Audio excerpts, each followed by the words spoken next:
சிந்து பைரவி சீரியல்ல இனி எபிசோட்ல என்ன நடந்திருக்கு அப்படின்னு பார்த்தீங்கன்னா, இப்ப நம்ம சிவா வந்து சிந்துவுக்காக சாப்பாடுலாம் போட்டு கொண்டு போய் குடுக்குறாப்புல. ஆனா சிந்து இருந்துகிட்டு, "இல்ல, நீ பெரியம்மாவுக்கு தெரியாம தானே போட்டுக்கிட்டு வந்த. பெரியம்மாவுக்கு எதிரா நீ எதுவுமே செய்ய வேண்டாம். என்னைய நான் பார்த்துக்கிறேன்" அப்படின்னு சொல்லிடுறாங்க.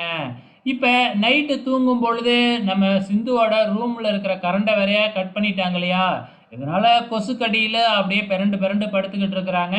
கார்லயே ஃபோன மறந்து வச்சுட்டு நம்ம சிவா மறுபடியும் எடுத்துக்கிட்டு வரும்பொழுது, சிந்துவோட ரூம பார்க்கும்பொழுது, "என்ன கரண்டே இல்ல இந்த ரூம்ல மட்டும்" அப்படின்னு பார்த்துட்டு, நேரா கொசு வலைய எடுத்துட்டு வந்து சிந்துவோட ரூம் ஃபுல்லா கட்டி விட்டுர்றாங்க. இப்ப கட்டி விட்டுட்டு மேல ஏறும்பொழுது, கரெக்ட்டா அன்னபூர்ணி சிவாவ பார்த்துர்றாங்க. ஆனா சிந்து ரூம்ல இருந்து தான் வராரு அப்படிங்கிறத பார்க்கல. "என்ன இந்த நேரத்தில இங்க போற?" அப்படின்னு உடனே, "வெளியில கேட்ட சாத்தல. அதனால தான் சாத்த போனேன்" அப்படின்னு சொல்லிக்கிட்டு இருக்கிறாங்க. இந்த பக்கம் அன்னபூர்ணி என்ன சொல்றாங்க, "நான் உனக்கு பெரிய துரோகம் இழைச்சுட்டேன். உனக்கு தேவையான வாழ்க்கைய நீனே தேர்ந்தெடுத்துக்க" அப்படிங்கிற மாதிரி சொல்லிக்கிட்டு இருக்கிறாங்க. மறுநாள் காலையில நம்ம சிவாவோட தங்கச்சி வாசல்ல கோலம் போடுறதுக்காக வருது. "என்ன இன்னும் இந்த சிந்து எந்திரிக்கவே இல்ல" அப்படின்னு சிந்து ரூம போய் பார்த்தா, கொசு வலைக்குள்ளார நல்லா ஜாலியா சிந்து தூங்கிக்கிட்டு இருக்கிறாங்க. அவ்வளவுதான்.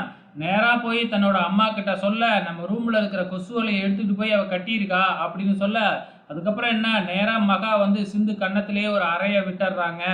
அதுக்கப்புறம் நான் அன்னபூர்ணிகிட்ட இழுத்துக்கிட்டு வந்து பஞ்சாயத்து வச்சு, "இதுக்கப்புறம் இந்த வீட்ல இருக்கிற எந்த பொருளையாச்சும் தொட்ட நீ வீட்ட விட்டு வெளியில போகணும்" அப்படின்னு சொல்லிட்டு போயிடுறாங்க. இந்த விஷயம்லாம் சிவாவுக்கு தெரியாது இல்லையா? ஸோ வெளியில ஜாக்கிங் போயிட்டு வர்ற நம்ம சிவா கிட்ட நம்ம ஆறுமுகம் சொல்லிக்கிட்டு இருக்கிறாப்புல. அதுக்கப்புறம் சிந்துவ பார்க்கறதுக்காக நம்ம சிவா வராப்புல. அதுக்கப்புறம் வந்து பார்த்தீங்கன்னா, என்ன பேசுவாங்க, நம்ம சிவாவால என்ன பண்ண முடியும்? வருத்தம் தான் பட முடியும். நம்ம சிந்துவும், "நீ வருத்தப்படாத, எதா இருந்தாலும் நான் சமாளிச்சுக்கிறேன்" அப்படிங்கிற மாதிரி ஆறுதல் சொல்லிக்கிட்டு இருக்கிறாங்க. ஸோ எவ்வளோ நாள் தான் இப்படியே ஓட்டப் போறாங்கன்னு தெரியல. பொறுத்திருந்து பார்க்கலாம்.